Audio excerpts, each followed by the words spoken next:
যদি সর্বশক্তিমান আল্লাহ যে কোনো কিছুই তৈরি করতে পারেন, কেন তার সমস্ত পৃথিবী তৈরি করতে 6 দিন লাগলো? বোন প্রশ্ন করলেন যে আল্লাহ যদি যে কোনো কিছু সৃষ্টি করতে পারেন তাহলে কেন 6 দিন সময় নিলেন। বোন, আল্লাহ যদি চাইতেন একদিনে সৃষ্টি করতে পারতেন, তখন আপনি বলতেন যে কেন একদিনে তৈরি করেছেন, 6 দিনে কেন নয়? কারণ আল্লাহ 6 দিনে এটা বানাতে চেয়েছেন। কোরআন বলে যে আল্লাহ যা ইচ্ছা করেন তাই সৃষ্টি করতে পারেন। অনেক আয়াত আছে, আল্লাহ বলেন কোরআনে সূরা আলে ইমরান অধ্যায় 3 আয়াত নম্বর 59, إن مثل عيسى عند الله كمثل آدم خلق من تراب ثم قال له كن فيكون।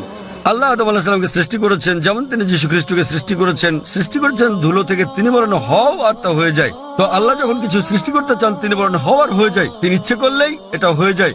আল্লাহ যদি ইচ্ছে করেন আপনি 9 মাস পরে জন্মাবেন, তাহলে আপনি 9 মাস পরে জন্ম নেবেন। আল্লাহ যদি চান 1 সেকেন্ডে, তাহলে মাত্র 1 সেকেন্ডেই। তো আল্লাহ চাইলেন যে তিনি কোনো কিছু 6 দিনে সৃষ্টি করবেন, তাই তিনি করলেন।